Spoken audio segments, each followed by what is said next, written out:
Daryl, Jim, you ready? Ready? Chris?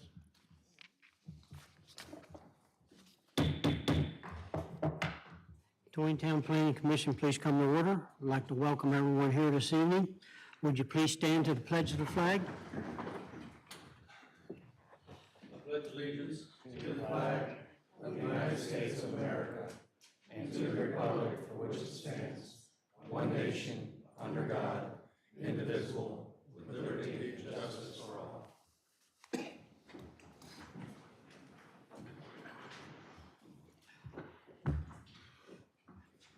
Let the records reflect the members that are here this evening. I'd like to welcome Mayor Pro Tem Judy Foyer. Yep. Welcome back. I've missed you. Also like to mention that James Lefebvre passed away. He was a past member of the commission, served very well. He'll be missed.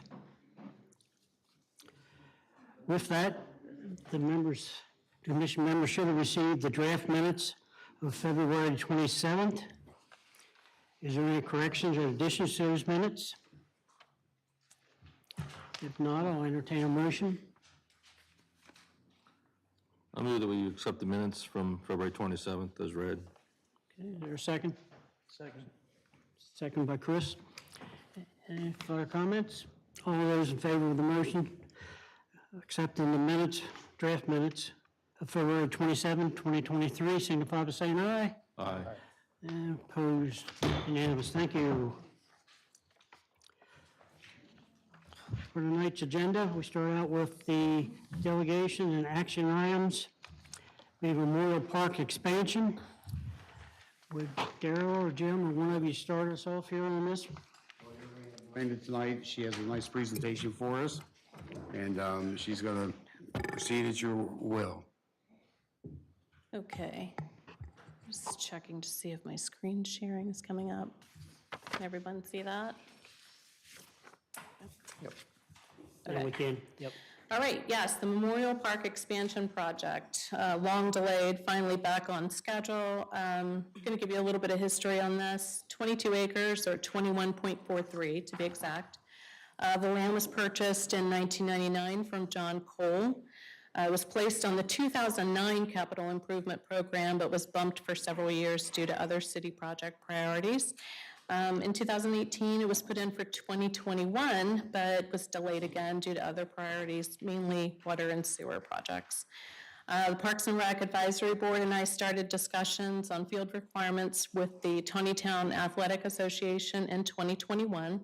And on June 8th, 2022, Council approved the 2022-2028 capital improvement program with the expansion project slated for 2023 and 2024.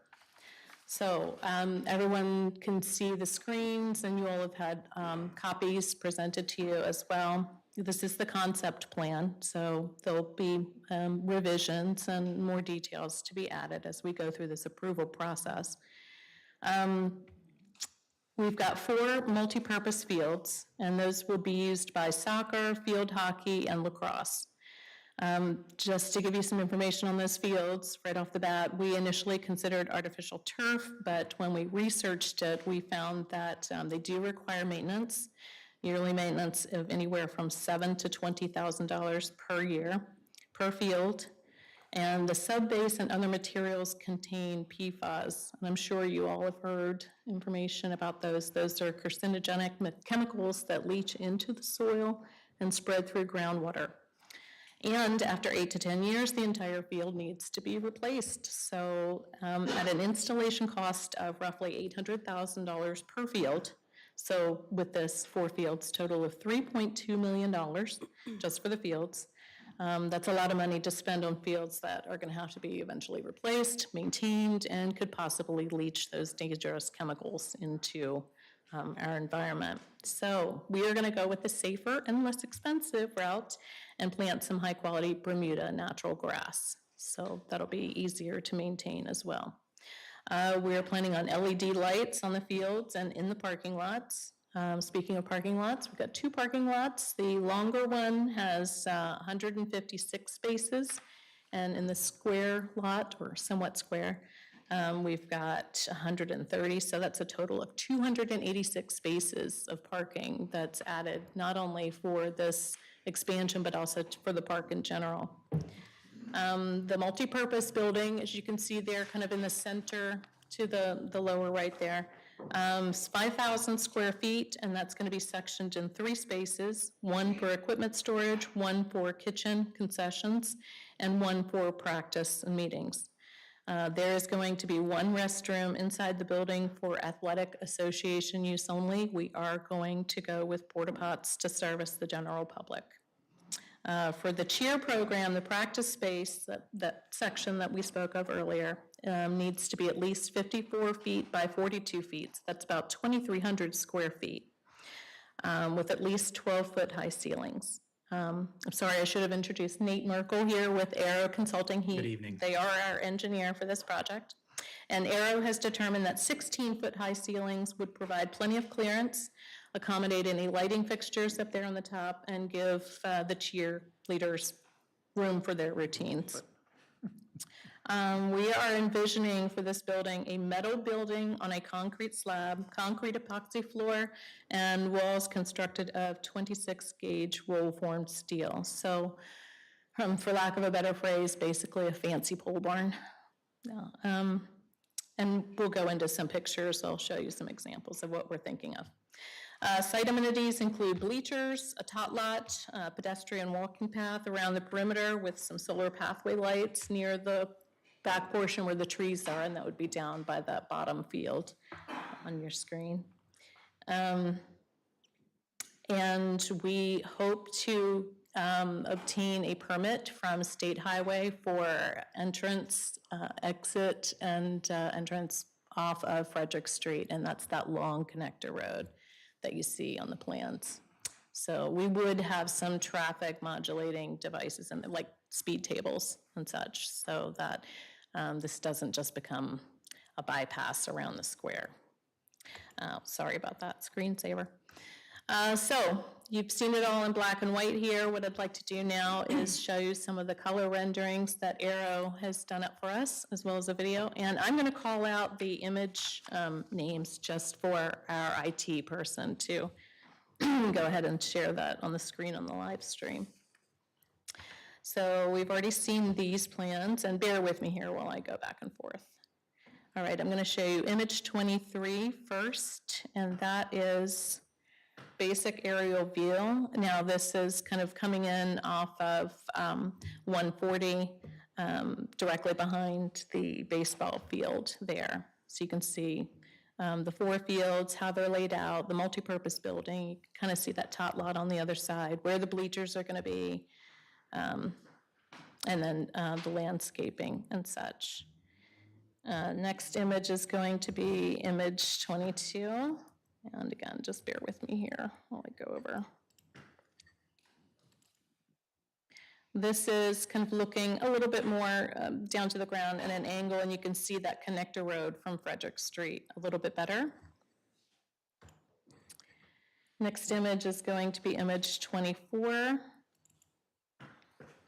And that's coming in off of Frederick Street on that access road. You can see some of the landscape screening that we've put there for that adjacent property. Excuse me a minute. Yeah. The parking lot right in front with all the vehicles, is that the old Agway? Yes. Okay. So you're planning on coming in right above that off of 194, right? Yes, Okay. right. The other thing that we are considering is where the road curves around right now behind that baseball grandstand, we are going to restrict access. So we'll have that gated off. If we wanted to connect this road, the new road, to that road behind the grandstand, it would involve a long retaining wall, some substantial grading. We'd have to widen it back there. So what we're going to do, this road is just going to turn to the left onto Park Drive, which will be paved. Right now it's gravel.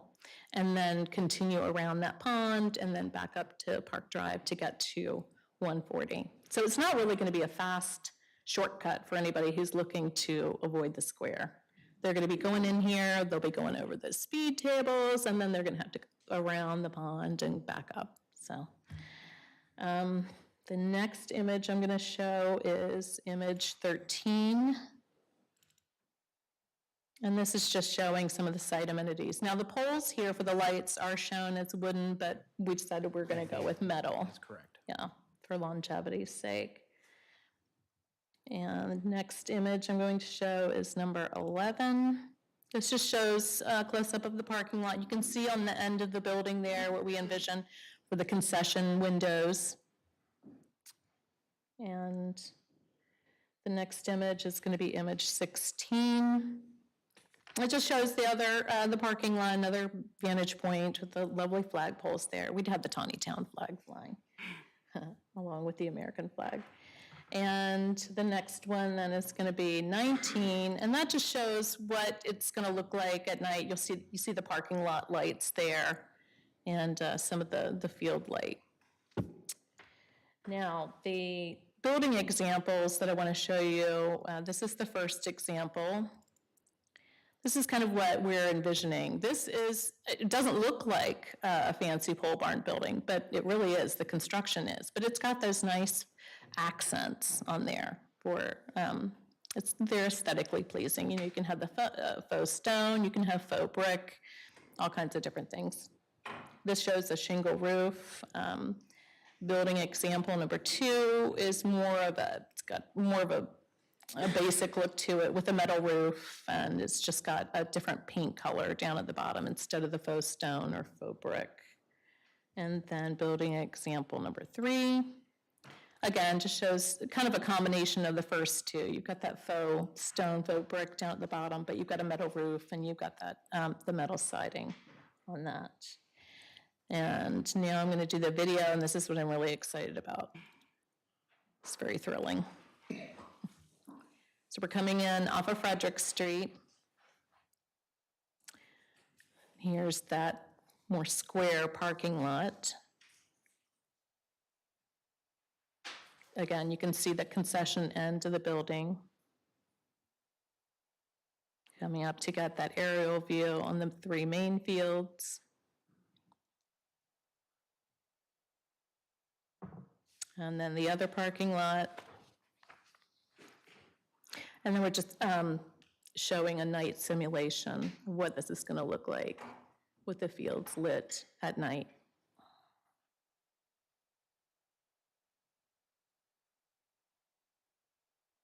And the tot lot is you can't really see it here because it's the nighttime vision, but the tot lot's going to be at the opposite end of the building from the concession area.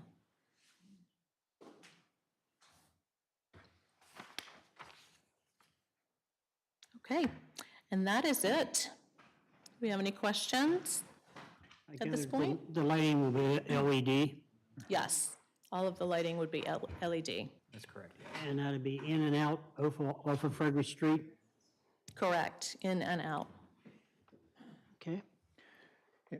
Comments, questions? Yeah, the video really helped a lot. It kind of showed the perspective. I wasn't sure how much space you really had between the fields, because it looked a lot smaller, and trying to scale it, it was kind of close, but the picture doesn't look too bad. I'm still a little bit concerned over there where the long parking lot, it does still look kind of close to the field, so if there was a lacrosse game or something going on, I wouldn't park there. Yeah. So I didn't know if there were guidelines that you followed to determine that. Yeah, we'll be sure to put up netting or screening, something, that way when activities are occurring, we don't have to worry about people getting their lights or grills busted out by, balls or anything like that, so. I'll still use the other parking lot. Yeah. You'll be closer to the concessions that way. Yeah. So you did answer most of the questions I had wrote down here. Concession stands, some of that. And you mentioned there'd probably be some kind of speed bump coming in the racetrack area. Yes. So actually, a few things that we are proposing, that way it doesn't turn into a racetrack, is actually speed tables as a, traffic calming measure. That way, traffic does have to slow down to go over the tables to help control and maintain speed going through that area there. Yeah, I think the main concern, I guess, would be, there'd be a lot of kids walking around there. That's so, correct. you know, you don't That want- is correct. And then, so the road will go all the way through and out to 140. So really, I guess the only, I mean, when the tournament ends, there's just going to be tons of traffic coming out, but I guess it'll be a relatively short duration. But, Correct. And it all depends, obviously, on when the games, end up, depending on how they're sequenced in the tournament there. But, that's one thing when we looked at for ingress and egress for the park expansion here, it made the most sense taking it out to 194.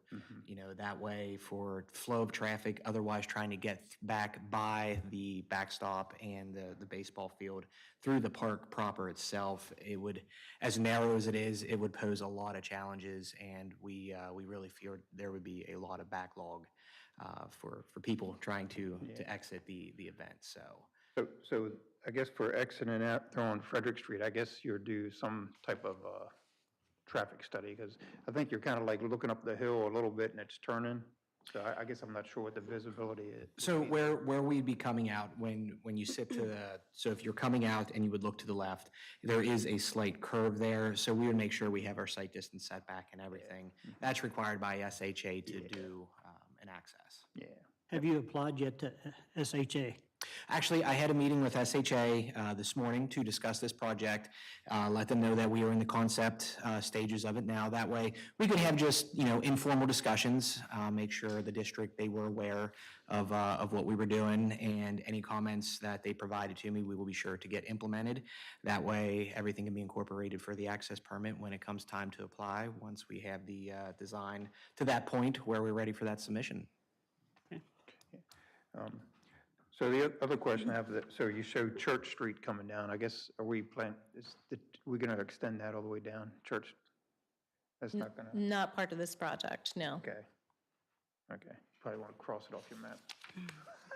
And Church Street was just shown because of the survey. That's what came through with the plat, so we put that on there as a paper street, just for reference. But yes, that can be definitely removed without any issue. I thought it was coming down all the way when I saw it there, so. And I guess the only final question is, so where the town has their storage facility, you're going to put up a fence so nobody sees all the junk piled up there? Maybe it'll be cleaned up by then. I was just being funny, sorry. Yeah, that's okay. Yeah. No other questions for me? I'm good. Okay. Who will be responsible for the maintenance of the fields? That's going to be worked out with each organization. We have memorandums of understanding with the organizations that use our fields currently. So we pay for the mowing, that's under our mowing contract that we take care of. And then any particular line striping or additional mowing that they want, that would be on the organization. Do you guys have any kind of Could we just hold off a minute to take care of your phone, please?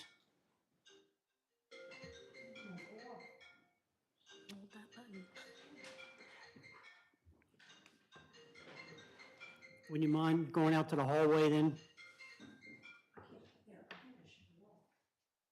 Thank you. Do you guys have a cost analysis of what the city's maintenance part of it will be at this point? I know you probably don't, just wondering.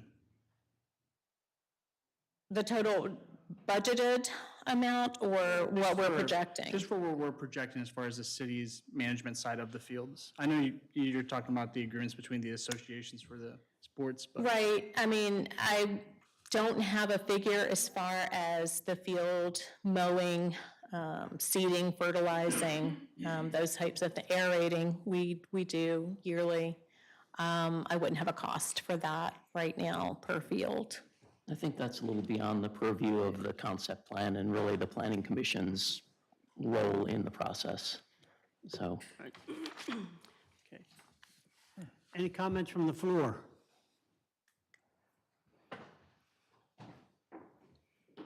If you were asking that question relating to the maintenance cost of an artificial turf floor, Yeah, or that's- turf field, sorry, it would be significantly less, Yeah, yes. I was just kind of looking for the comparison of the turf versus Right. Right. natural field. Well, let's see, maintenance on an artificial turf minimum would be 7,000 per year. So there's no way, the mowing and the aerating, seeding, and fertilizing we do seasonally. So that's not on a monthly basis, so. But if I had to really roughly ballpark it, I would say maybe 1,500 per month, maybe. So, and that's, I think, a very high estimate. When we're billed for our mowing contract, it's for weekly, monthly, and, every now and then type of thing. So I'd have to go back and break that all out. No, I appreciate it. I was just looking for, again, the turf versus the natural. Yeah. Thank you. And just if I could add to that, one thing that we'll also look at once we have the final design completed is we will be able to put together actual O&M costs for everything, within the design. That way the city will have a better idea of what it would cost to maintain the fields. So that will be though, once we have, like I mentioned, the design fully completed. Thank you. Okay, please state your name and address. Jim Thomas, Deal Road in Taneytown. Just had a suggestion. I know in the last 3 or 4 months ago, there was a presentation either here or to the council about solar options for the town and looking at generating solar voltaics within the town and the options about that. So I'm wondering, both the multi-purpose building, these lots, whether that could be considered in terms of potential solar generation, and looking at that as both an income stream for the project long-term, as well as, just for the towns overall, to incorporate that into the town's options for their looking at solar down the road. So, thank you. Thank you. Anyone else?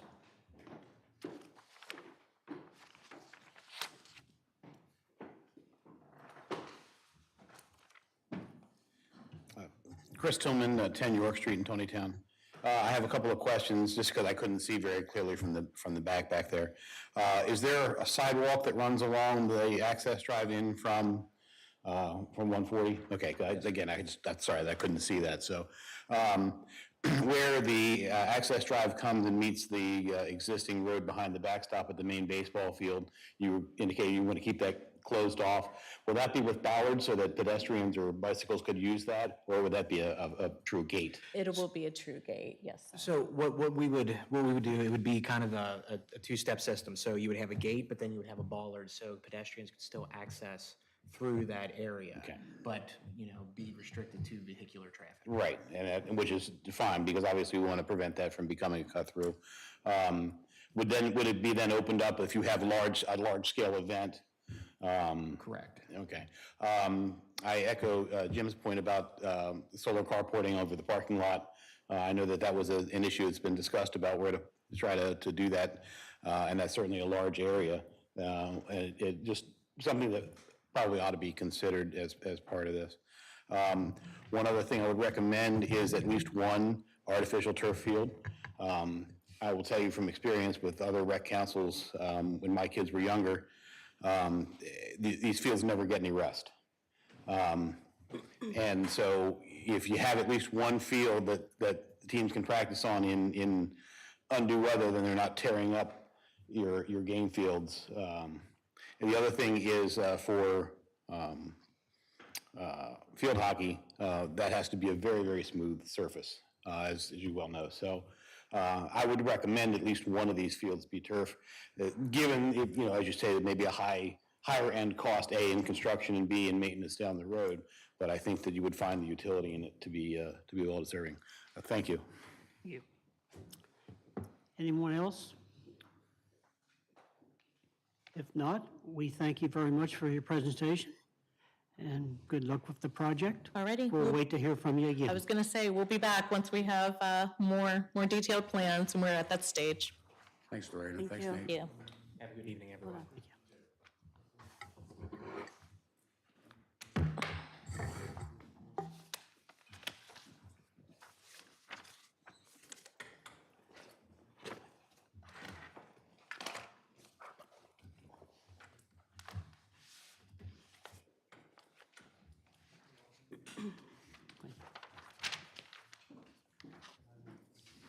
Next on the agenda is Wance Chevrolet.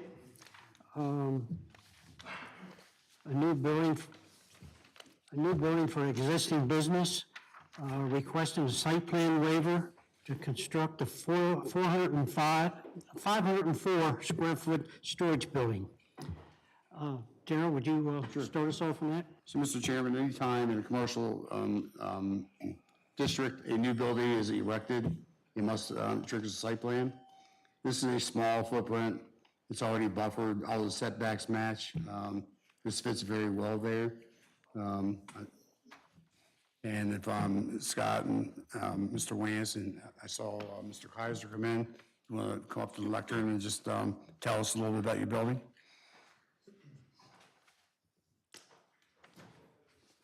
What we're asking to build is a 14 by 36-foot storage shed. Our current facility is just out of capacity. We need place for equipment and parts storage.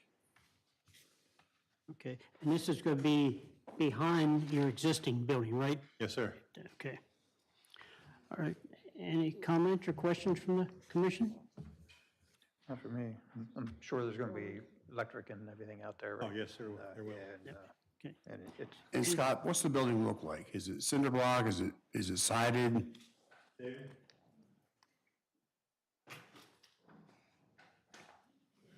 Please state your name and address. Dave, Kaiser and Sons Construction here in Taneytown. We're actually going to use a white vinyl siding and shingles on it, kind of match into the building a little bit, so it adheres to it, so it doesn't stick out. Okay, thank you. Any comments from the floor? Okay, I'll entertain a motion. State what it's for. There again, they're asking for a site plan waiver. I'll make a motion to approve the site plan waiver for their storage lot or building. Is there a second to that? Second. Second by Chris. Any further discussion? Any more comments? All those in favor of granting the site plan waiver for the construction of the storage shed, signify by saying aye. Aye. And opposed? Unanimous. Thank you. Carried.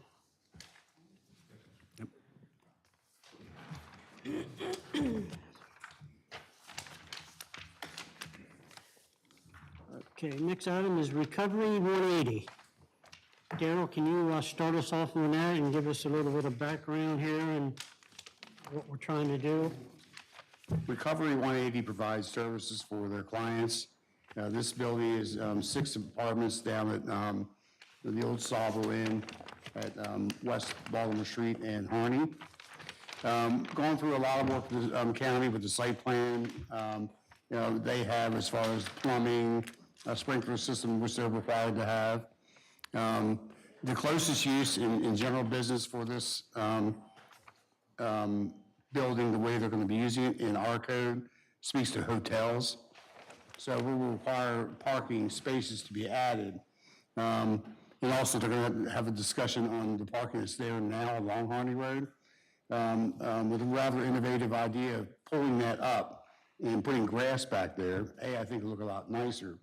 Plus, we have to think down the road, excuse me, that when the soil farm comes out of the ground, there will be a reworking of the Harney Road and 140 stop sign, or whatever it may turn into be.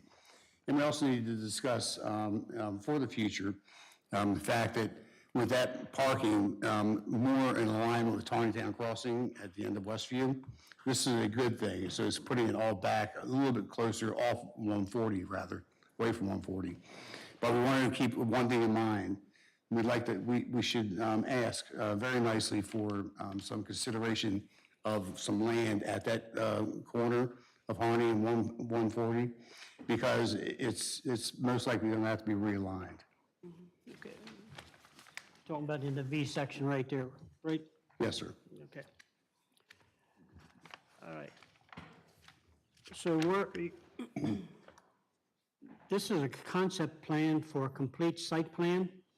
Well, Or what are we doing here? I mean, yeah, so it's we just dealing with parking, or are we doing with a complete site plan review?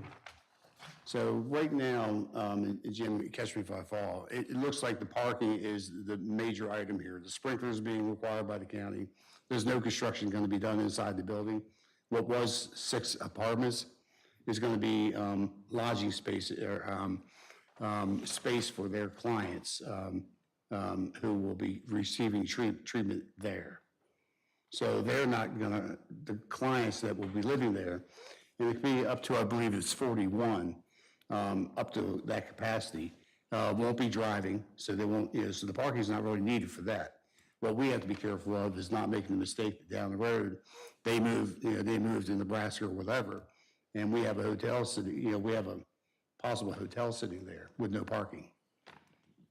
What would be the required amount of parking spots for a hotel of that size? We're asking for 15 spaces, And is that what would typically be required for a hotel that size? 1 per room, so that's 12, and then space for the employees, Okay.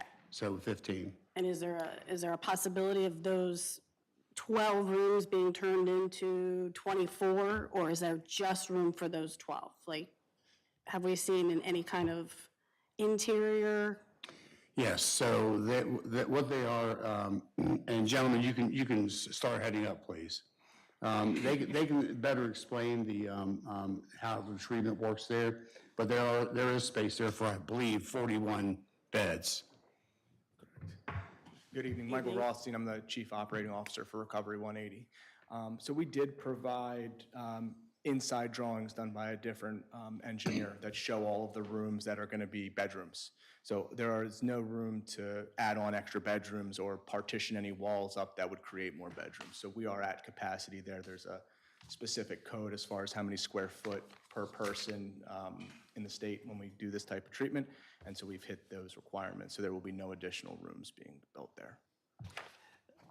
Daryl, that didn't become before us, What's that? the drawing they're talking about, right, with the rooms? No, the interior doesn't really fall under your review. So I guess I need to back up a little bit. We're taking this as, how many people? Or there's 40, it has the capacity for 41 residents. But we only need 15 parking spaces. That's correct. So So when these- you move out, if that's a hotel, how we handling The that? 15 spaces would be adequate for that space. So so whereas they don't need the parking, but maybe a couple of vehicles for staff, we're requiring parking so that we meet the criteria of what's in our current code, which would be a hotel. We don't allow spaces for like convents, like, Westminster or Carroll County's code does. So where our code is a lot different, they were looking at more as like a convent type living, and we have hotel. like assisted living, so where you would have multiple people in the same room, you wouldn't have that necessarily in a hotel unless it's a, 2 people or something like that. So, and how many is your staff? So staff depends on the hours of the day, but on site, there are a minimum of 3 people, and we run in 3 shifts, so that's morning shift being 41. 8 to 4, 4 to 12, and then the overnight shift, 12 to 8 a.m. Okay. Mr. Chairman, they also have the building beside it, which is going to be their, they're going to use that facility and there's parking over there for that building. Okay. And we're not, the issue of storm management, that's not even in the picture at this point, right? Well, so there is a discussion to be had. Sir, do you want to?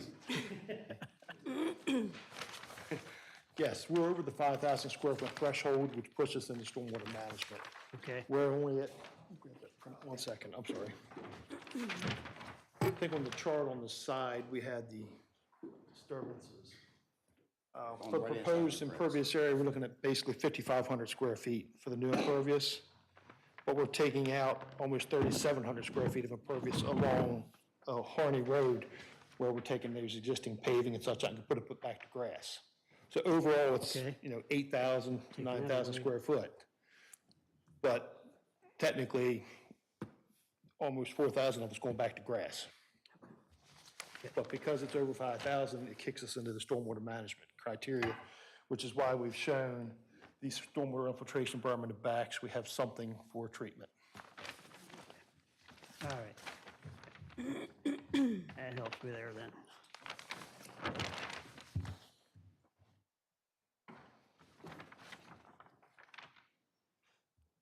So this evening is just a presentation, right? Or is this approval for a concept plan? I would say approval for a concept plan. Approval for concept plan. Okay.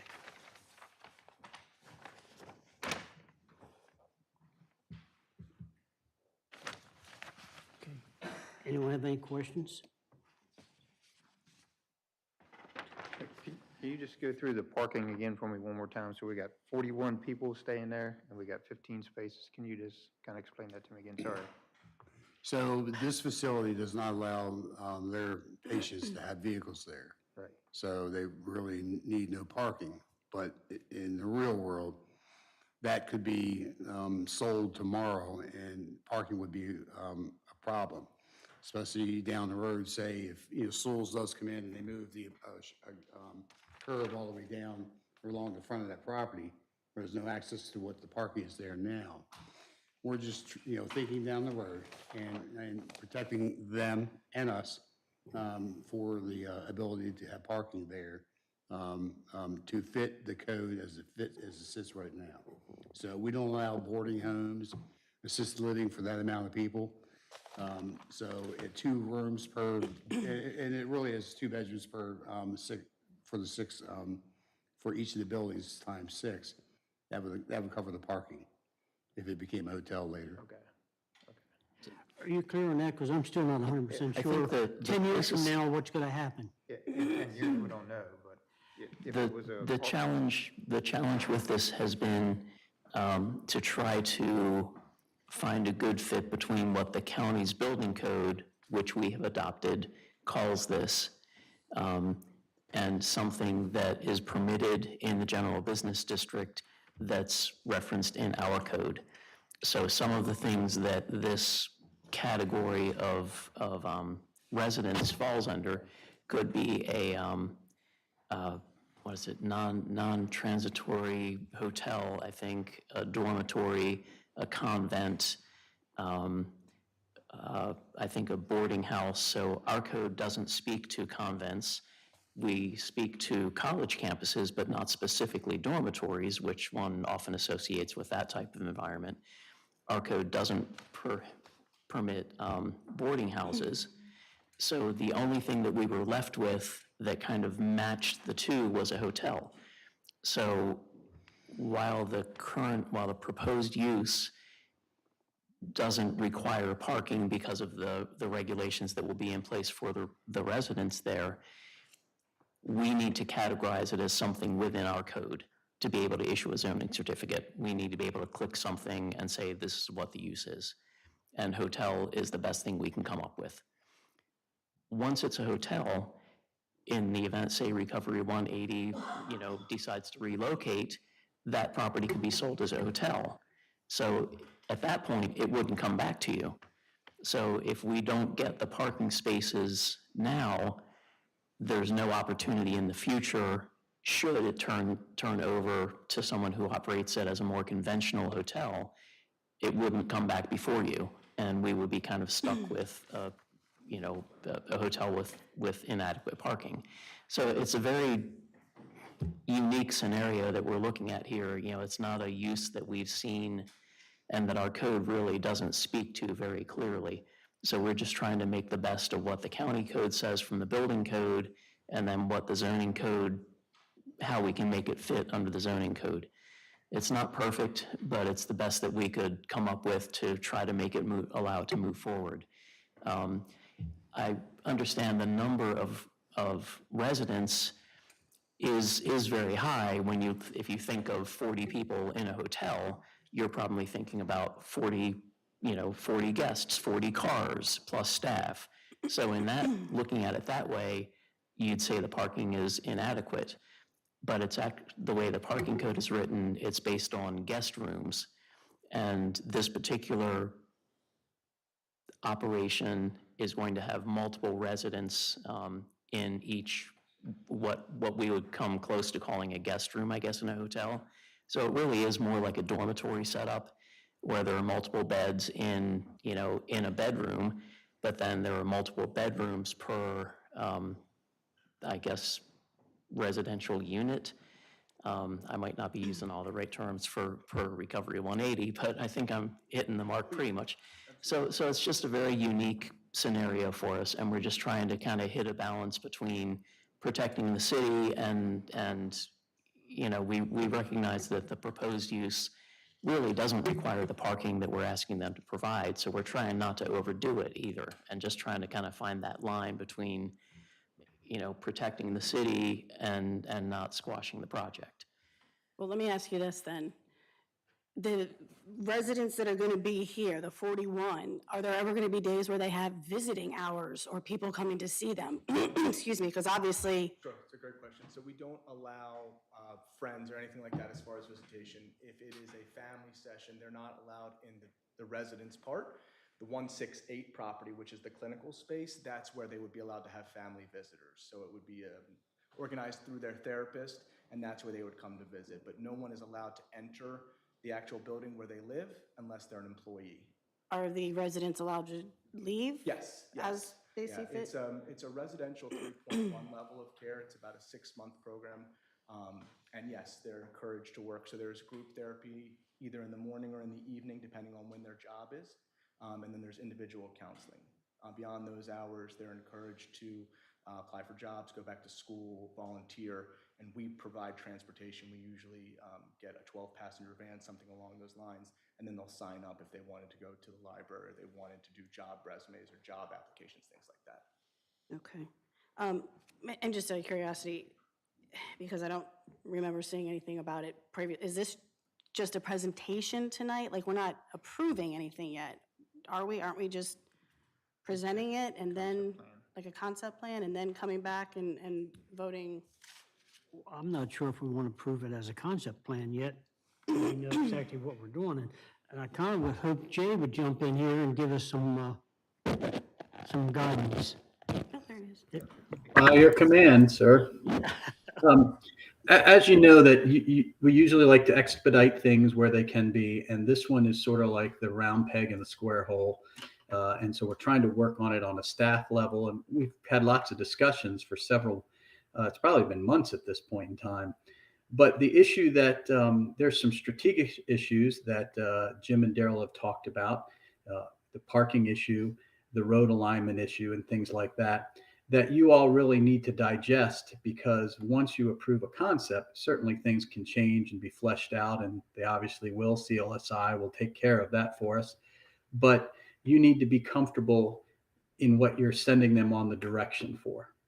And so right now I've heard a couple discussions about parking and, do you think it's adequate? Don't you think it's adequate? You need to figure that out before we even start down the concept road. The alignment of the road is absolutely critical to the future of the town. That got talked about, but that road alignment is something that needs to happen for Harney Road and the future projects down that way. It's something you hear about every single time there's a development in that quadrant. So typically what you have done in the past is when you have these novel issues, if you're not comfortable saying, yes, proceed in that direction, because I'm sure I'm sure you'll note it takes several months to engineer this from this point forward. But if you're not comfortable, you might want to study it a little bit more and come back next month and have some more discussion. Well, if we hold off for another month, what are we going to learn in that period of time? Who's going to give us any expert opinions and advice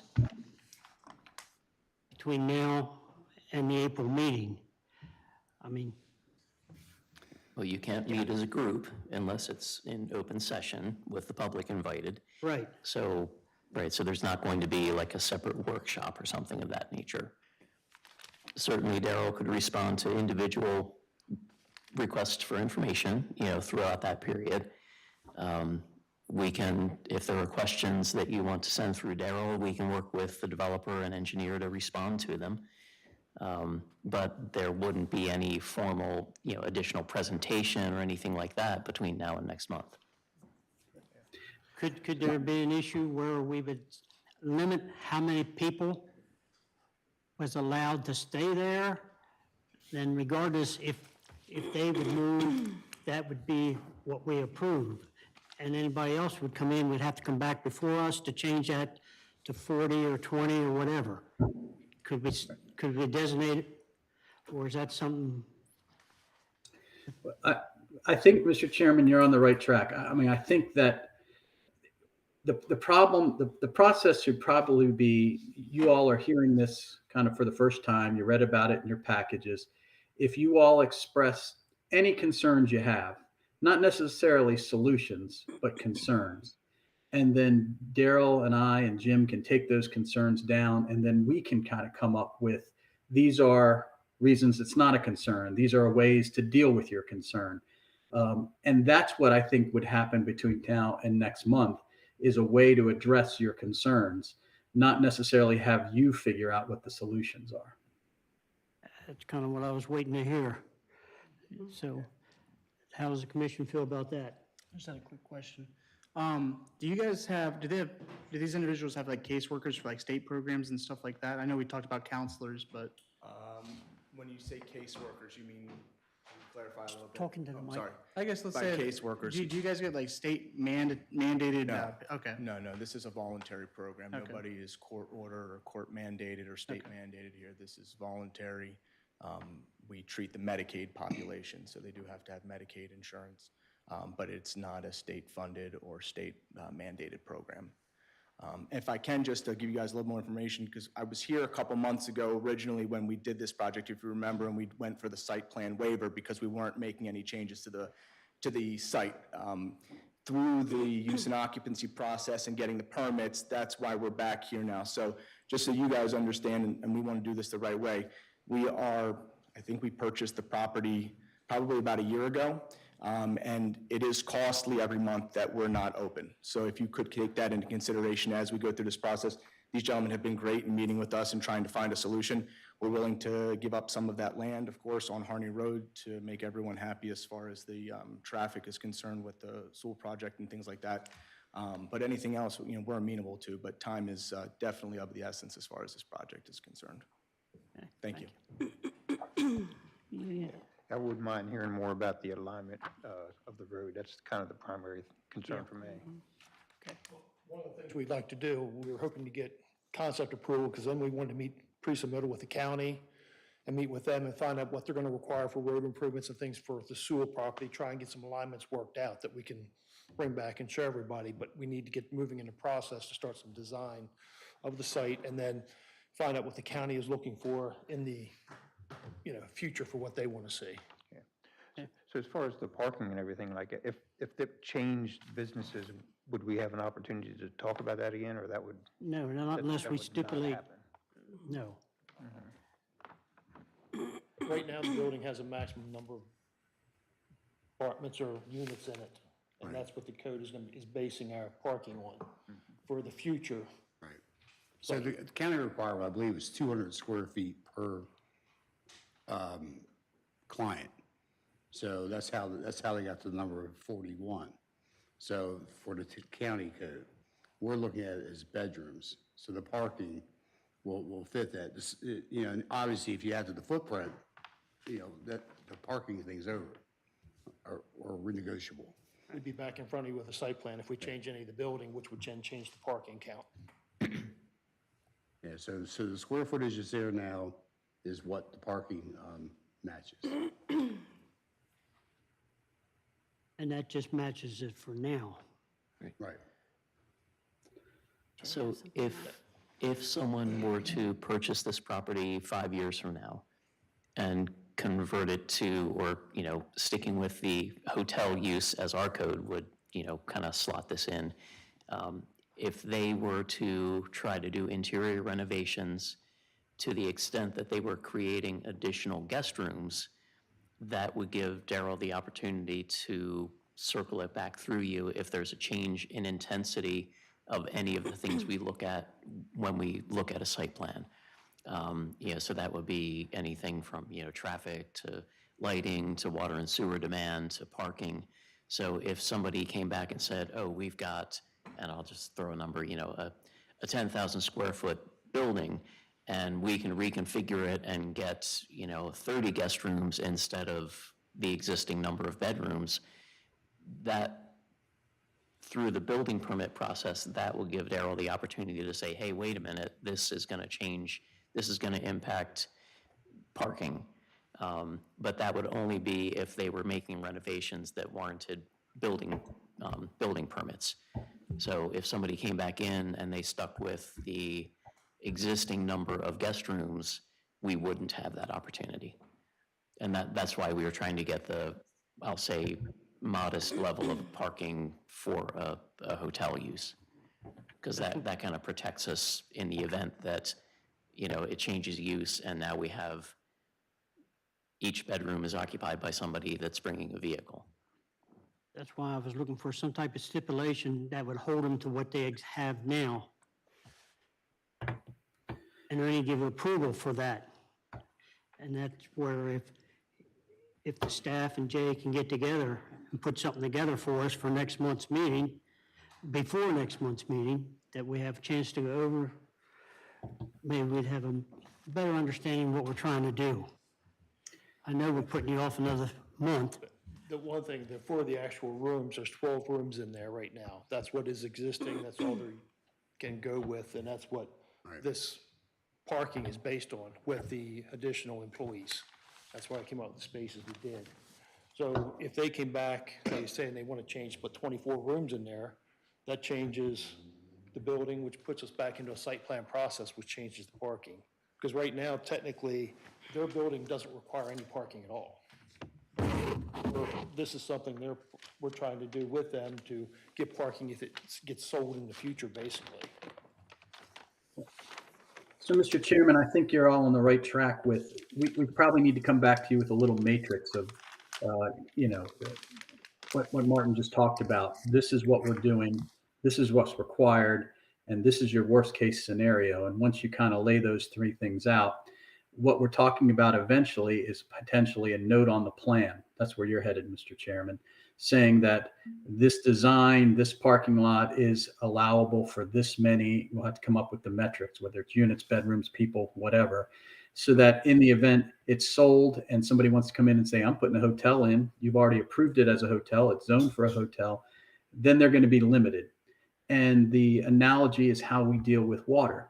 When we do a certain note on the plan, we say that a building gets so much water allocated to it.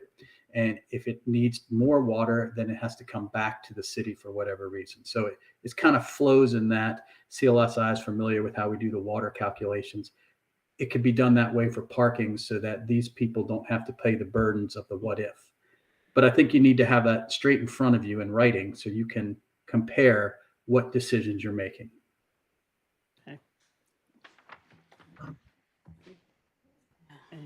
Any comments? Can I request one other question? One thing, is the planning commission acceptable and staff with us going ahead and meeting with the county to start getting some information on what they're going to want to see property-wise? So we can have that for you also to get that moving. Yeah. No problem with us on that. I don't think there's any reason they couldn't. You okay, Dan? I can't see your hitting it. All right. And I think, Martin, that we probably should go one step further and come up with just a rough sketch of what it might look like, because you're very familiar with the whole problem with the alignment. And eventually, we're going to have to look at how does this play into the state highway.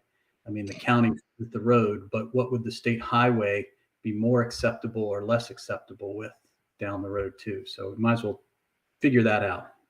We can do a sketch, but I wanted to meet with the county first, get their input before we went down that route. Okay. Yep. All right. Let me ask, is there any comments from the floor?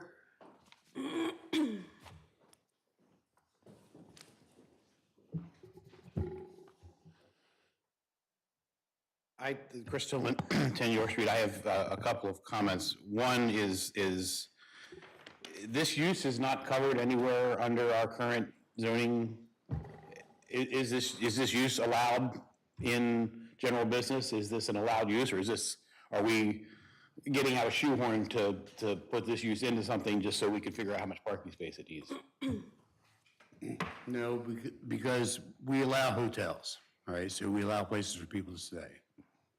We allow for assisted living, but not of that quantity in general business.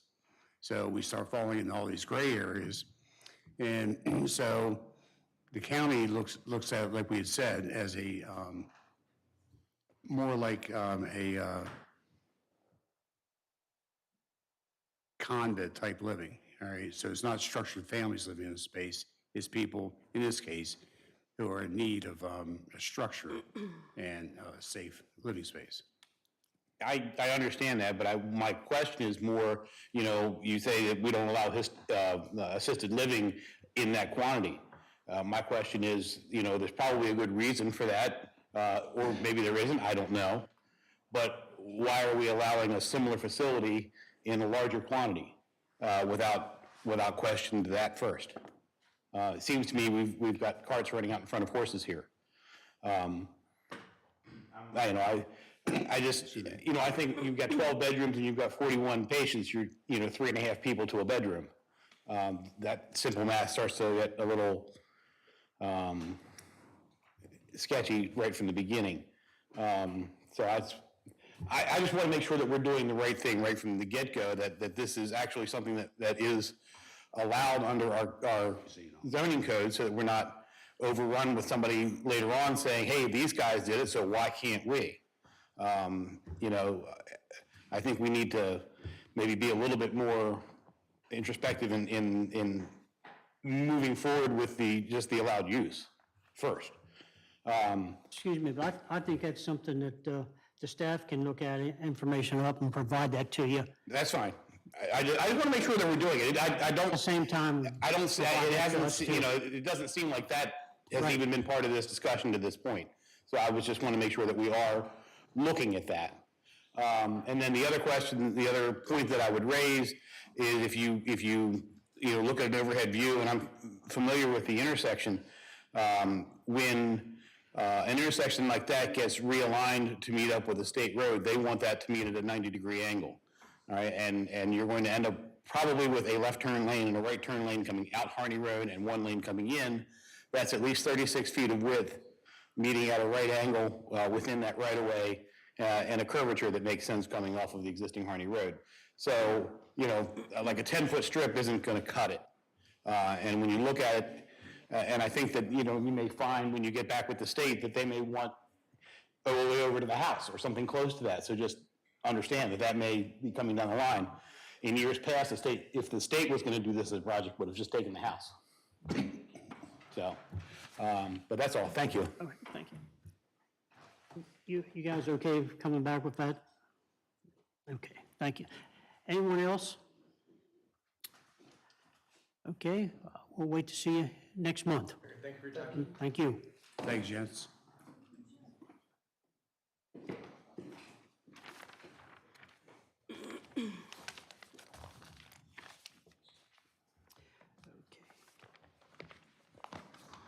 Next item.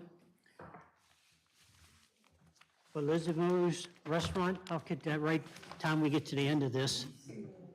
Good. He's getting closer. Just very glad I sent that eye. I didn't have Brad here to help us.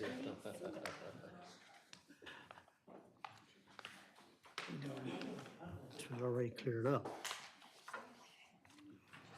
All right. Hello. Maybe Daryl could start us off a little bit first before you start. So there have been a couple changes to the prints. We were pretty much in agreement that as long as the county came through with their 5 reviewing agencies, as of the 6th of March and the Friday, there was no update on those 5 review agencies. So it's still open and they're doing their thing. So in the meanwhile, we had discussion about, a couple of engineering things from CDM Smith have been addressed already. There's just one more thing we need to clear out, and I felt better if it ran by you guys, is on Merlin Drive, page I think it's 3 of those prints, you'll find the Merwin Drive and what they've come up with of the prints, Jim. Okay, good. So, what Darrell's referring to is on Merwin Drive, one of the meetings previous, you had asked us to look at the entrance there, so just to try to eliminate some of the congestion that potentially could happen at the stop sign there. So we've added some parking in the back, and we provided a pull over that's to the county standards for a pull over for using common driveway to allow somebody who's turning in off of 140 and to get by somebody coming out from Merwin Drive. So that's what we've asked to provide that in lieu of any, to accommodate that there.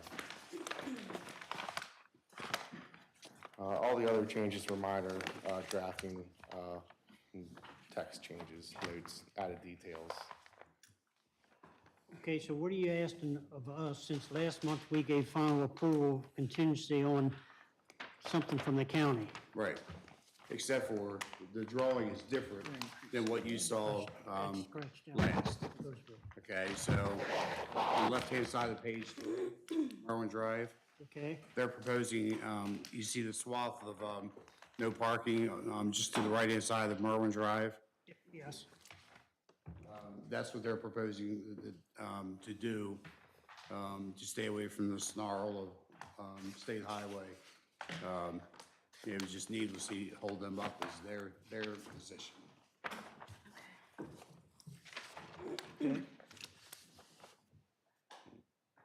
So what are you asking of us?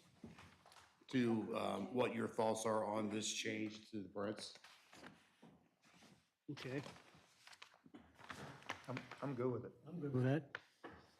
Want to put that, somebody want to put that in the form of a motion? To accept what's before us this evening? Is that what we're looking for? Right, you just want their blessing on that change, Yes, right? yeah. Correct. So a motion to accept what is presented in front of us this evening for Right. approval. I would suggest the motion would be presented. to approve the revised plans for Belissimo's. Is that what it's called, revised? Simplified, so I know it's not. Okay, I'll make a motion to approve the revised plans of the Belissimo's drawing shown on page 3. okay. Second to that motion? I'll second. Second by Judy. Any further discussion? Any comments from the floor? All those in favor of that motion signify by saying aye. Aye. Opposed, likewise? Passed. Thank you. So we're just waiting on the county to finish their appraisal. So I'll follow up with Laura and see what's going on there. Yeah, it seemed like it was flying through, but I don't know. All 5 reviews have not. Yeah, it's strange. That stop sign, I think the state highway has to move. It should be more towards, Towards the left, okay. I think. Because right now it's in the middle of, by the way, the apron is double. The apron is double. So, but the stop sign is. Okay, so you think it's too close? The state highway, I guess, has that, right? That's a county, that's a city alley, so, yeah, we'll take a look at that. Yeah. The apron is wide. I didn't know. Okay. All right, sir. Thank you. Thank you, everybody. Thank you. Good night. All right. We're moving down to ordinance and agreements for review. I guess the 2019 Carroll County Water and Sewer Master Plan. Oh, okay. Right there. It's following the agenda. Tiffany Fawcett, Carroll County Department of Planning. I'm here. Price Wagner would usually be here, but he had another meeting to attend this evening. I'm here looking for certification of the 2023 triennial update to the Carroll County Water and Sewer Master Plan as it pertains to the city of Taneytown, that it's consistent with the 2010 Taneytown Community Comprehensive Plan. You should have had copies of those chapters in your packets. Everything that's in there was copy and pasted from the city, except for the maps and the tables. And I just, tonight, you should have received the tables as they, with the information that you will not be certifying, blacked out or grayed out in that table, just for clarification of what you're actually certifying there. And then you also received the maps that have been prepared by the county as well.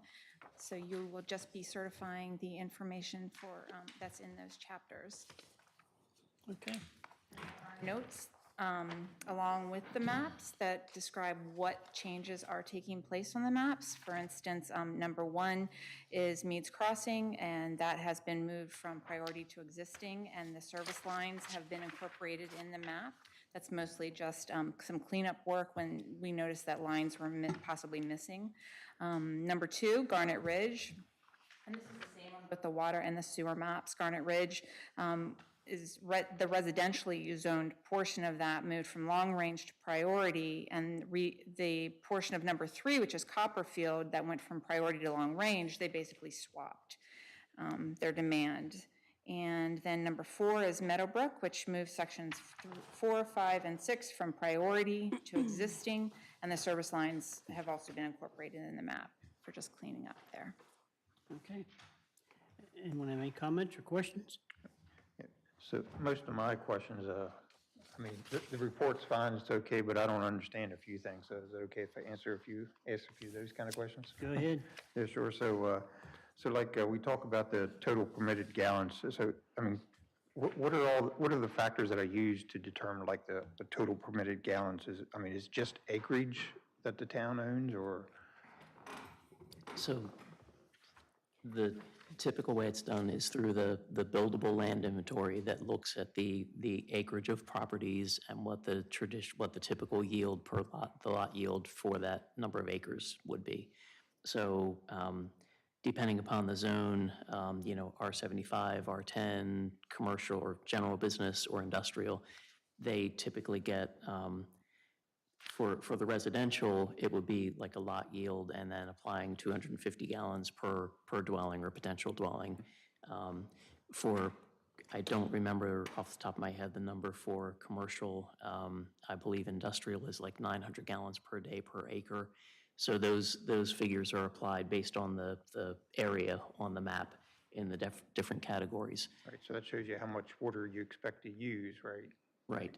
So when we have a project in the pipeline and know how for say a site plan, if we know that this site plan is moving through the process and it's scheduled to use a certain number of gallons per day, if we are at that point, as we're doing either the triennial update or an amendment, we can present that information in hopes that maybe, it's a smaller number than the planning number might be.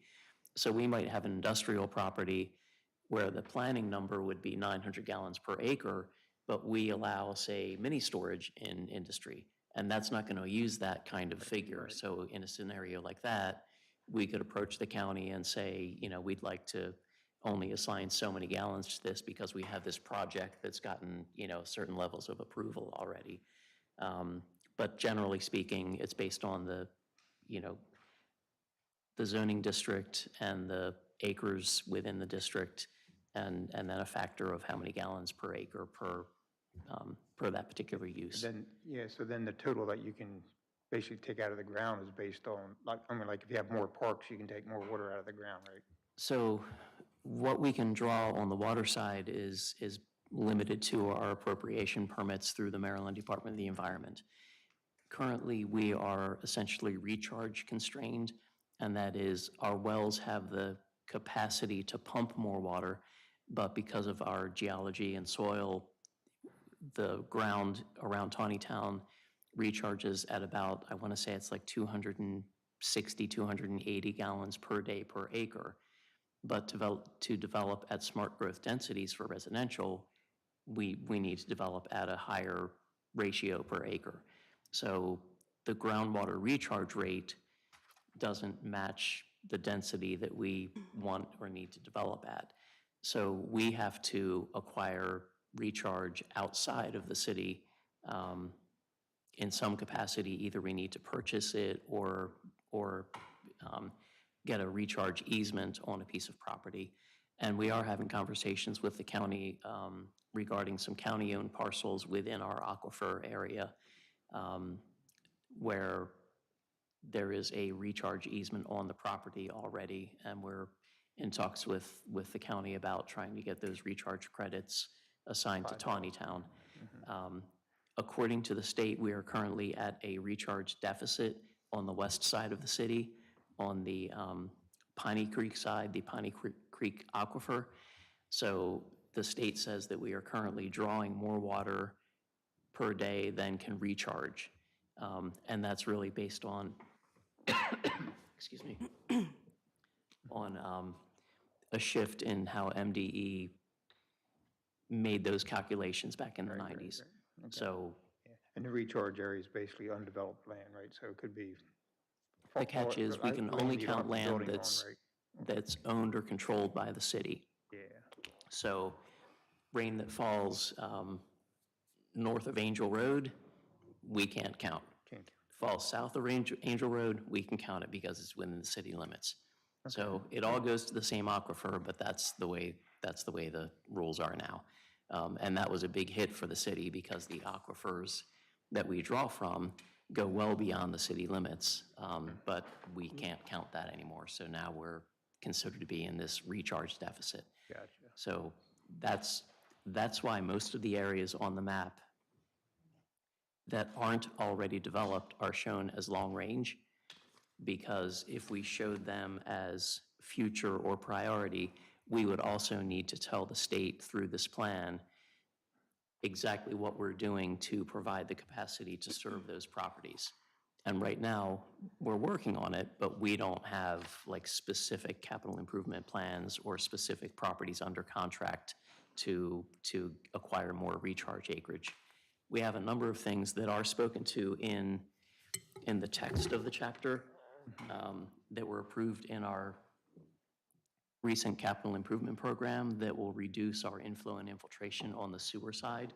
And that's how we intend to recover lost capacity and then assign that to growth. Yep. But on the water side, it's all about recharge. Got it. Understand. Makes sense. Thank you. Yep. Sorry, I got a couple other questions like that. Yeah, so on the third page there, they talk about, let's see here, unaccounted water, right? So I kind of understand how that was calculated and everything, but the 14% for unaccounted water, is that high, or is that, I mean, that seems high to me. That is higher than we would like. Last time around, we were at 12. So we are chasing down water loss. We have had a number of, unfortunately, we've had a number of leaks on the customer side of the curb stops in Meads Crossing already, and that water doesn't go through the meters. So unfortunately, we're seeing some issues out there.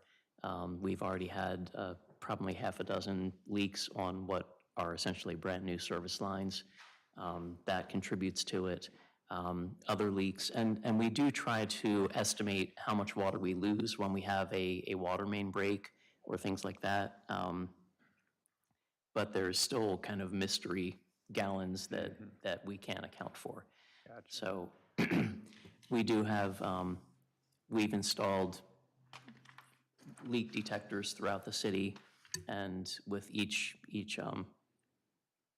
new section of infrastructure that the city accepts from developers, that also incorporates that leak detection. So we try to, and we have managed to identify leaks that hadn't come to the surface yet through that leak detection equipment. But we still are chasing down, a higher percentage than we would like to. If we can get it down to 8%, that would be considered a more acceptable number. You're never really going to get it to 0, but under 10 is decent. That makes sense, yep, thank you.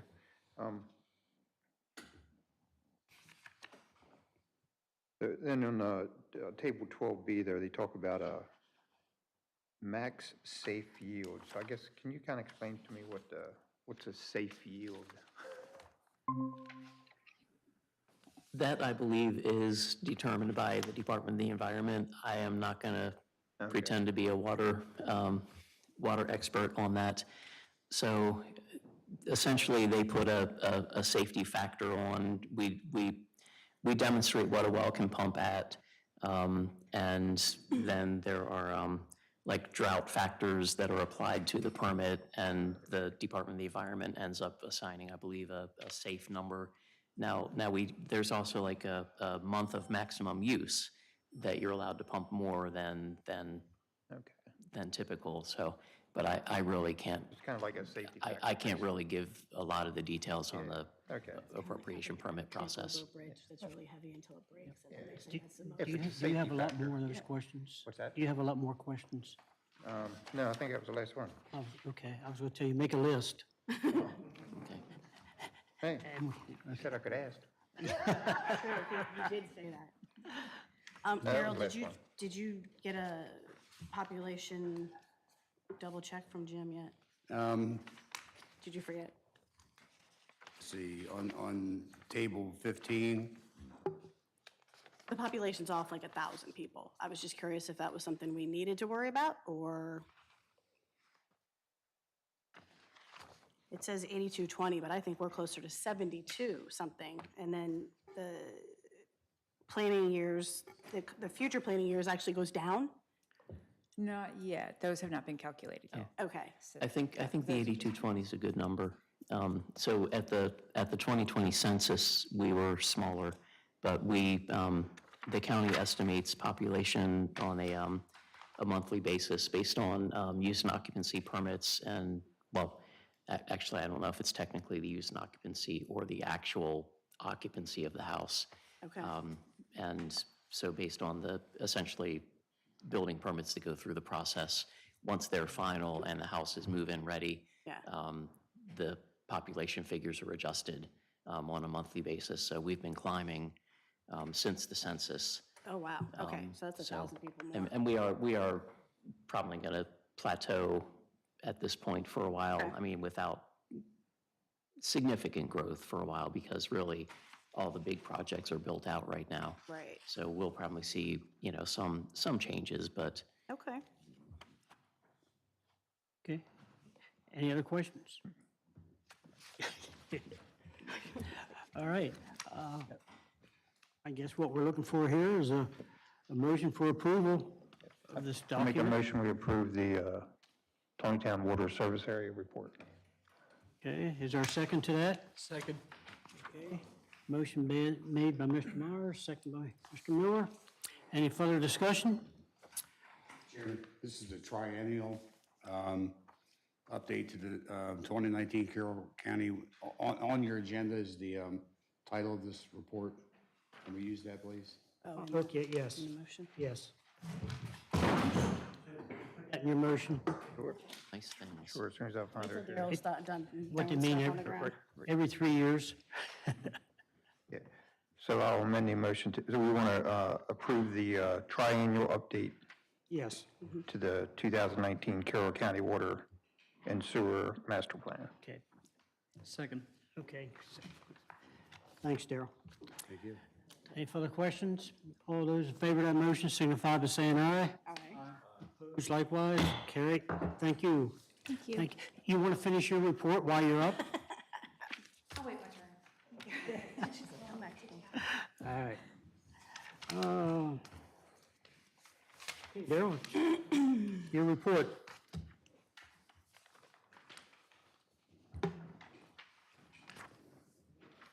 It started off as a rather busy month. Jim and I met with the city staff about the Memorial Park expansion. We met with Garnet Ridge for a pre-submittal meeting.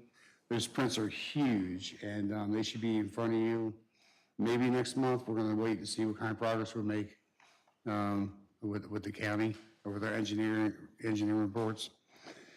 And City Manager Wyprecht and I met with Carroll County staff to discuss planned major streets. So I think we're very up to date with our requirements for the county, which Tiffany's been been great to work with, and the flow is pretty good from the city to the county and back. Very happy about that. And other than that, sir, I really don't have anything. I'm going to say the 2 words, Bollinger Park. We're still not quite there, but we're close. I've been saying it for months now. Sounds like my answer to my wife, and I'll get that done next month. Yeah. So we're close. It's just an alignment for the entrance. That's all there is to it. It's 10 feet this way, 10 feet that way. But we hope to hear something literally this week. So you're saying it's 10 feet one way or 10 feet the other way? It's not 20 foot in one same direction? It's Right. So the required site distance was greater than our engineer used when they selected the original point of entry. We applied for a variance, a sightline variance with the county, and were essentially denied. The county wanted us to demonstrate, they wanted us to go back to the drawing board, find some spot where we could achieve the sightline distance, if at all possible. And we finally managed to do that last week with a lot of, measuring wheel rolling up and down the road and moving the stake here and going back out, remeasuring. So we think we finally have a spot that allows for the necessary site distance in each direction. And I believe it's like 400 plus feet in each direction for a 30-mile-an-hour road. So the county wants you to basically design for a higher speed than the posted speed. And that was the revision that our engineer was not aware of. So, that is what it is. But, so tomorrow, CLSI is scheduled to have a survey crew go out and meet city staff at the site to be able to transfer that access point, basically geolocate it, and get it put on a revised set of plans that will then go back to County Roads Engineering for their review. If we get their okay, it's going to come back before you one last time, just because we want to publicly share the changes because of some of the animosity towards the project. That, the folks don't want to park in their neighborhood. So we want to be, basically overshare information rather than have somebody come back and say, oh no, when you put it up on the screen, it had the entrance here, and now it's, over this way. So we just want to be completely transparent with it, because we know there are people that live near where the parking lot's going to be that are unhappy about it. So we're just going to go overboard and bring it back to you again. If it were not a project that was under such scrutiny, we would probably say, look, we're moving the driveway, 13 and a half feet. It still looks the same. It's still the same number of spaces. Can we just do it as a red line change? And we would probably do it that way. But since since there are some people that don't want to park next door, we're going to go the extra mile. Okay. Thanks for that. Okay, Daryl, the rest of the projects? Sure. I was out at Duffy yesterday, and looks like there's a ramp built, and there's more dirt down at the other end now. So, but that's a huge site. I think that building's 68,000 square feet. That's a big slab. Other than that, under discussion of active projects, we're not here to discuss the Feeser property tonight, but we do need to discuss the Hartman Street. Okay. So on Hartman Street, that's a planned road, but not on our 2010 comp plan. But so when Answer Boulevard was engineered 30 years ago, whatever it was, they had 3 access points coming off north and south. One by the dollar store, if you will, Crossword A Road. Then you have Ellsworth Avenue that comes off the north side and would have gone, we think, down to Stone Cipher, Jim? Otterdale, I think. Otterdale? Oh, is that one now? Okay. I think. Okay, so, but that's not gonna happen because, Pesky Carol, Christie's won't let us drive through their yard. So those things change, and that happens. So, and then somewhere along the line, Hartman Street came off, the access on the north side came off the plan, but not the south side. So when you have a road at 40 miles an hour, you don't want, an access here, clean them up. So that's the goal. So Hartman Street, so for the property that we've been discussing on the Feeser property, it makes great sense for the access to come off of Hartman Street. So we need to understand 2 things in that case. Can I interrupt for a second? So the access for the proposed site development would be off of Antrim Boulevard, but Hartman Street is already an existing dead-end stub that could also connect to Antrim. I don't want, because of what was discussed last month, I don't want to suggest that traffic for the site will be coming off of Fair enough, yes. Hartman. So the access would be off of Antrim onto Hartman into the site, okay? And I hope it's Mr. Lapp's building. Is Mr. Lapp still here? Yeah. I hope it's Mr. Lapp's project, but it could be anything, okay? So let's keep that in mind. So 2 things in Hartman. I think it's a great street that add relief pressure to Carnival Grand, that area. But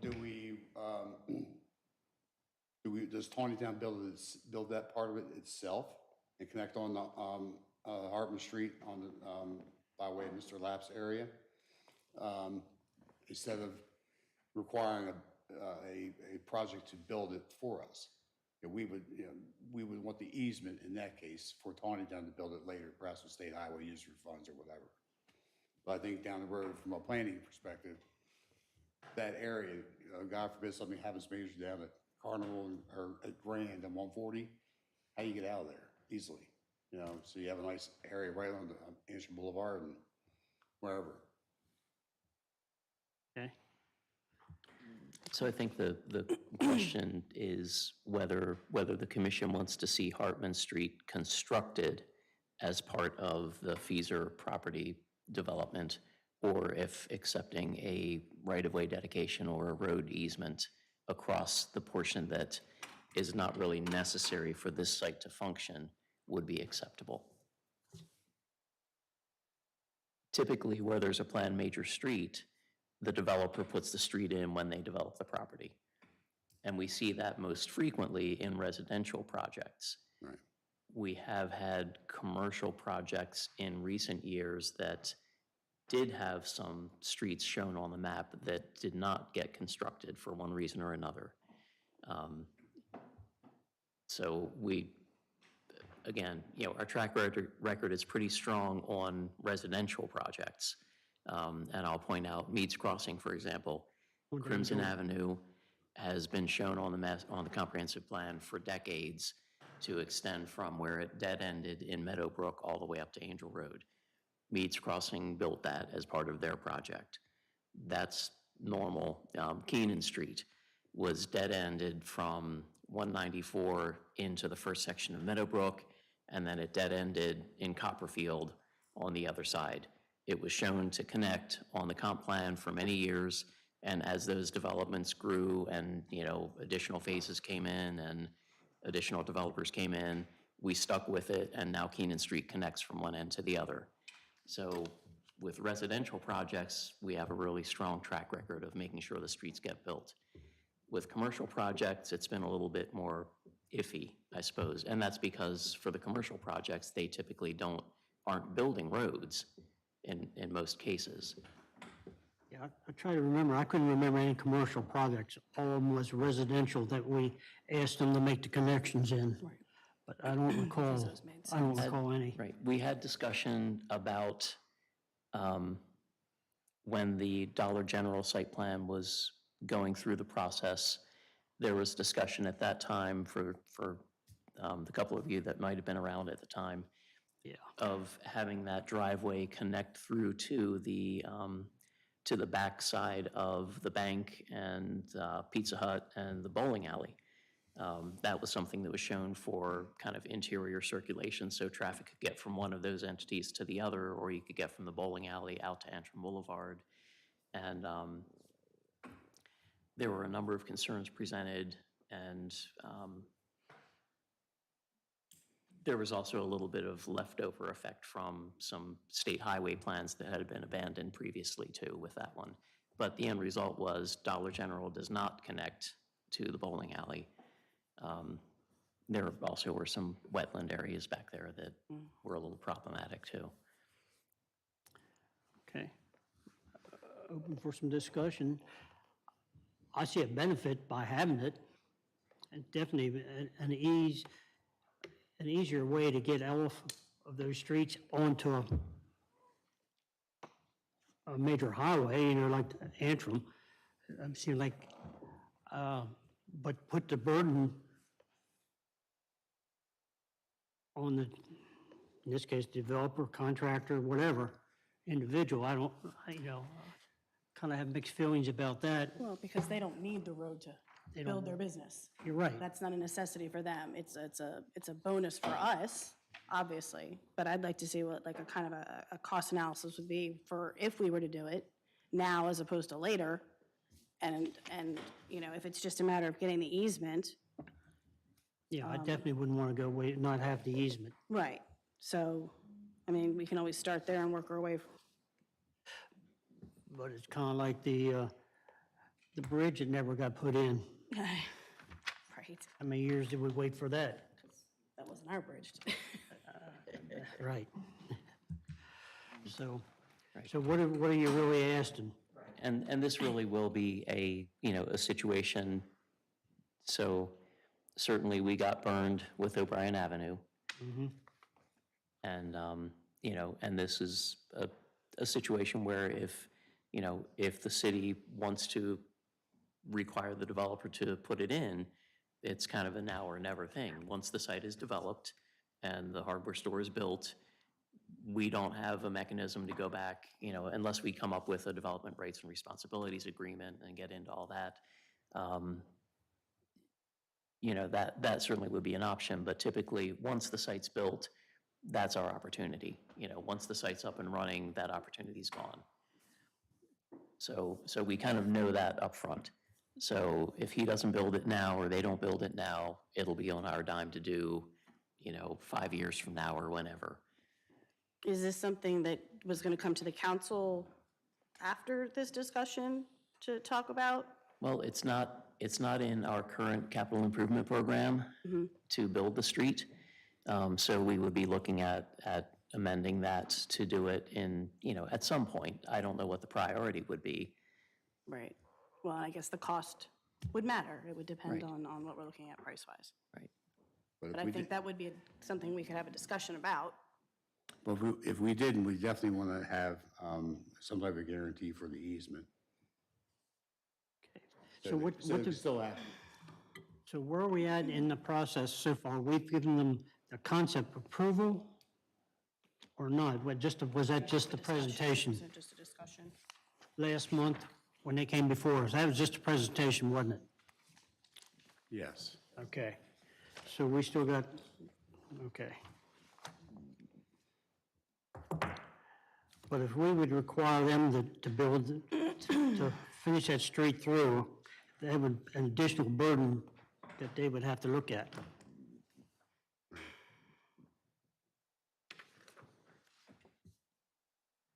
Okay. Mr. Chairman. David Lapp, Bollinger School.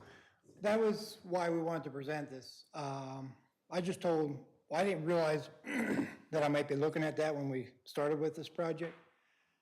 And so basically I told CEO, I thought we need to find out before we proceed, because if I'm going to be required to build the road, I'm not gonna pursue the project. So that's why we wanted to present this, so that we know if we want to pursue it or not. Okay. So that was their. Okay. Thank you. So I don't know if I can ask the question, but would you be agreeable, just as a, for instance, because we're still very early on in this, and absolutely understand you wanting to know. But would you be agreeable to an easement for the rest of the road to be built? I would definitely be willing to look at that. One concern I do have is, well, we already have a lot of wetlands on the property, so we're, only using 5 acres out of 14. And now putting the road through there would take away basically whatever is between there and Trevanian, would almost render that useless to me because of the road going through there. So that was my major concern, actually my only concern about not just saying sure. Off of Anstrom onto Hartman, and then doing the right turn into your property. At the same straight course would be going from your curve straight to the unfinished, or the dead-ended Hartman. So it wouldn't be going west of your property, it's going north. But what I'm saying is so basically on the west side of Hartman, between that and the wetlands, there'd still be a piece of good ground there. That would basically be useless once the road cut that off. Right, it's still taking 40 feet of usable land away from what you would be able to develop in the future. Yes. Got that. That's part of that 5 acres that you're referring to then? Yes, yes. All right. I think I'd like to hear something more from Well, the I city think, yeah, I council, think that- how they feel about it. Maybe we'd have to have a discussion also, yeah. I'd like to have some input. Okay, shall we task our liaison with bringing that before Yes. council? Yeah. Okay. And I'll be there to listen. All right. Mr. Feaser, I'm sorry. David Feaser with Feaser Family Partnership. This process of this ground has been in the process since 1959. And I know probably in the early 60s, my father attended several state meetings, and he finally got to the point where he said, we're just wasting taxpayers' dollars with you all sitting up front there, and we're not making it anywhere. So when he finally decided he was going to do something, the deal was that I understood, and what we have there is 1, 2, and 3 crossovers, whatever their names are, it doesn't matter to me, was his proposal. They're proposed right away. So they would be owned by the landowner. But, he said, I'm going to put the road in, or I'll give you the ground to put the road in, but I want these 3 crossovers. So that's the way it started, and I think it should stay that way. And from what I heard at the last meeting, those people that are infringing upon our property or David's property now, they don't want a street over there. It's going to turn it into rubble. So I don't know why you would want to continue it through anyhow.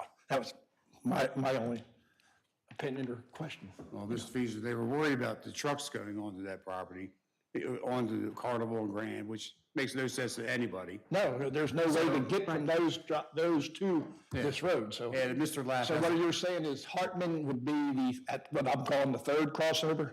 Yeah. Oh, okay. Because I know on the other side of that, where Lorian owns the 10 acres and there's still 7 acres there, that's a shared right of way, and had Mr. Lapp wanted to purchase that, Lorian said, well, they would more than gladly put the entrance in and he share half the cost. Okay. So. That would be Ellsworth Avenue. I thought Ellsworth was the second one. Ellsworth is the second one. The third would be at No, I'm talking about the other piece of property at the end. See, Lorian owns 10 acres. Oh, that end. Even the Okay, corner. no, Ellsworth is in the middle. Second crossover right across from the storage units. So Hartman is what you're saying is the 3rd. Yeah, Yes. I know them as 1, 2, and 3. That's all I know. Okay. Okay, I think that's as far as we want to go this evening. Okay. Okay. You all okay with that? Let's look at feedback and see what happens. Okay.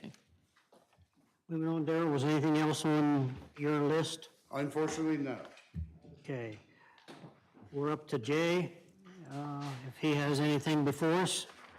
I do, Mr. Chairman and members of the commission. Great news. I'm going to follow along with what Darrell has said, where he says, well, hopefully next month, hopefully next month.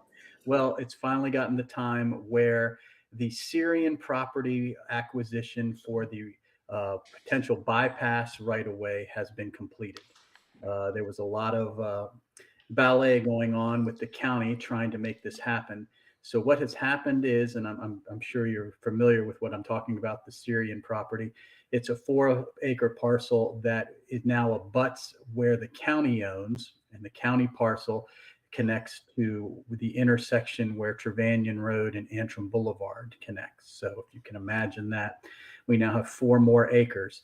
Of course, making this happen, you never get exactly what you want. The only way to do it so far was to purchase the property from the Syrians and then add it to the county property. So what we still need to do at some point in time is get the county to give the city that entire piece, because now the county owns that entire piece, but we paid for 4 acres of it. But the long and short of it is that right-of-way area now is protected, and that's what we wanted to do. So great news there. Yes. That was a long time coming. At a cost. All right, anything else? Nothing else unless you have questions for me. Any questions for the attorney? Nope. That was good. Thanks, Jay. One more piece of our beltway. Yeah, don't you call it a beltway. Greenway. Right. All right, your turn again. Good evening again. Couple updates from the county. Transportation Master Plan, the Planning Commission continues to look at the draft chapters. Recently, they've been looking, focusing on the Plan Major Streets, and the annual report is on schedule. We should be getting you a draft copy sometime in May of that to review. And the Hazard Mitigation Plan finally came back from FEMA with a stamp of approval. Thank you to all staff for annual report, Plan Major Streets, Hazard Mitigation Plan. Thank you for all of your input on those. And then the Economic Development Study and Land Use Study, the Economic Development and Land Use Study for Carroll County. The first public workshop for the study was held on February 16th at Exploration Commons, and where people were able to indicate Carroll County's assets and constraints in groups, and the next public workshop is planned for April 27th at Exploration Commons, which is the basement of the Westminster Branch Library, and public participation is strongly encouraged, please. And that is everything we have. Tiffany? Yeah. Are all these meetings televised live? They're not. They're not? They're not. Okay. No. Thanks. You're welcome. Okay. Old business, there's none. I don't think we shouldn't have any new business at this point. Anyone on the commission have any comments? Chris, no? No? Anyone from the floor have any comments for us? Please come to the...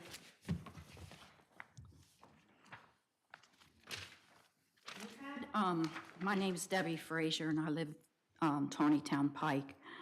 You had on the program for tonight that you were going to discuss Garnet Ridge. Is that going to happen tonight? No, ma'am, it's on the agenda under active site plans, but that's not, we weren't planning on talking about Garnet Ridge unless you'd like to.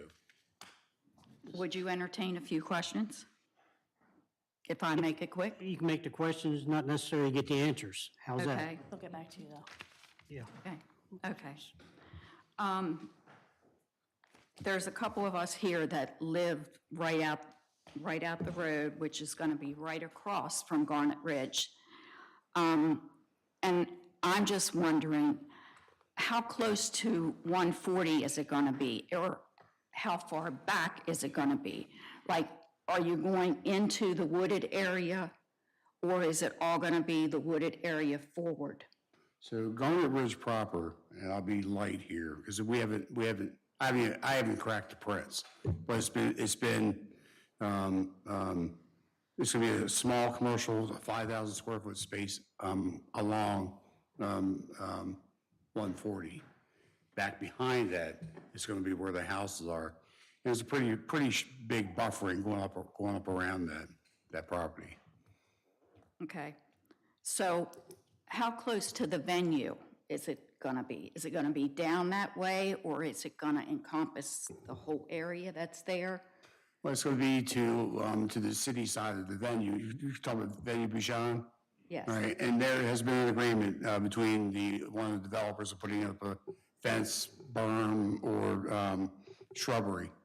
You know, Okay. yeah. One moment, please. Jim, you had a... If you can give me an email address, we can send you a copy of the concept plan that was approved or looked at a couple months ago. That'll give you an idea. So there's a portion of the property along the road frontage closest to Venue Bouchon that's zoned for commercial use in the future, and that's not being developed, that's not part of the current plan. Right. So the current plan kind of goes behind that, and a little bit to the east is where it will actually come out to Route 140. But if you can, jot down your email address before you leave tonight, we'll send you a copy of the concept. Because, I mean, we're seeing markings in our yards and on our property, and it's kind of like, I wonder what this is all about. And I mean, out along the road, I understand they have so much, but we've got markings almost to our front door. Probably 5 feet from our steps. And, I mean, it's a little concerning, and nobody knocked on the door to say, this is what we're doing, and it's a concern, so.